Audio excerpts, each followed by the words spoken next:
Hello and welcome to our text class slide number 3. Today we are going to learn about text law sources and some other basic concepts of taxes. There are two types of authorities for tax law sources. The first one is primary authorities, official sources of tax law, which includes statutory sources, that's our internal revenue code, administrative sources, that's our IRS pronouncement. Pronouncement is a formal or authoritative announcement or declaration. And the third one is judicial sources, the courts. Courts are also primary authorities for tax law sources. Secondary authorities includes unofficial tax authorities like tax services. The example is Thomson Reuters checkpoints, as you can see in notes beside. Checkpoint provides fast access to thoroughly integrated and up-to-date research materials, editorial insight, productivity tools, online learning, news updates, and marketing resources. These are very useful to determine what actually laws are. Secondary authorities include tax articles and law reviews. Your textbook for this course is also a source of tax law, and that return which your uncle or father have filed one time, you can also take that as an example for tax law sources. So here is a classification of Internal Revenue Code. It consists of subtitle, chapter, subchapter, part, subpart, section, subsection, paragraph, subparagraph, clause, and sometime the clauses are also divided into further, like clause 1, clause 2, or clause 3. So you can have an idea about what is chapter and what is part, what is different between section and paragraph. This is basically a division of Internal Revenue Code. So here is an exercise of which of the following are primary sources for tax law. Like a journal for accounting article is not a source for tax law. IRS publications are not a primary source of tax law, as we have learned about primary authorities.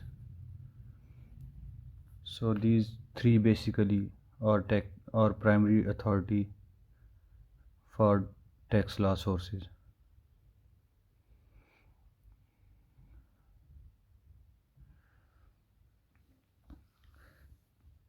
Tax authority weight. IRC, Internal Revenue Code. Judicial,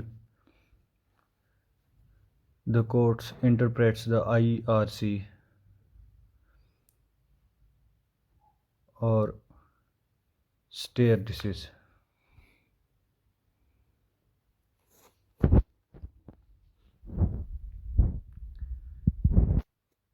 And the stare decisis, it is a Latin word which means to stand by things decided.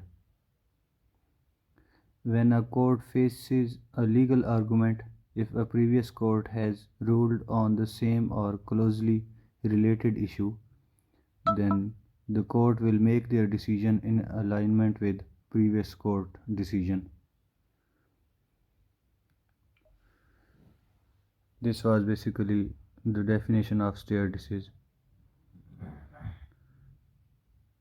And the next is administrative, the IRS, which interprets the IRC.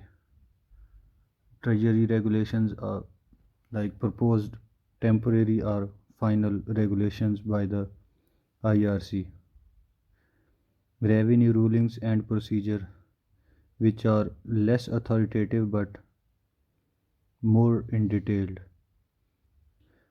Later ruling includes the rulings which apply to a specific taxpayer, like if there is a dispute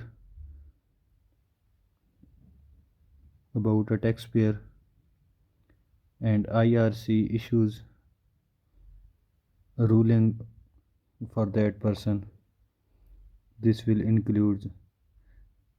known as letter ruling.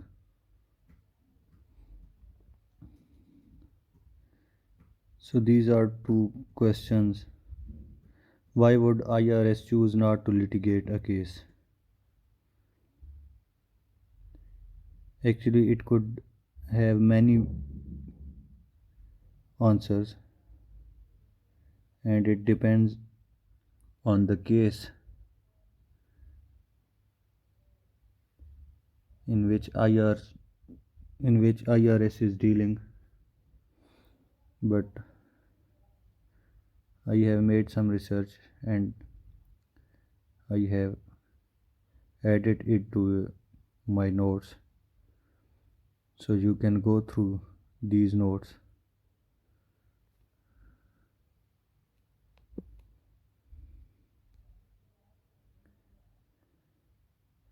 You can pause the video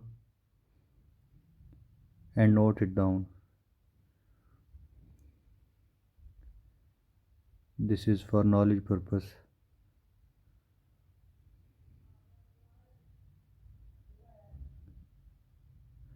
I hope you will note it down. And these are the professional responsibility of American Institute of Certified Public Accountants. This is all for knowledge purpose.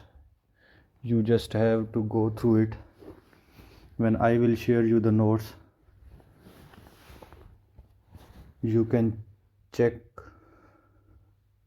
or visit the links that I have pasted below, and I will share you that notes, and it will include all of the study material.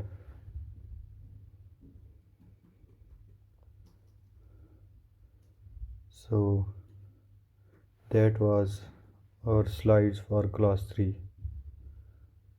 See you in slide number 4. Take care. Goodbye.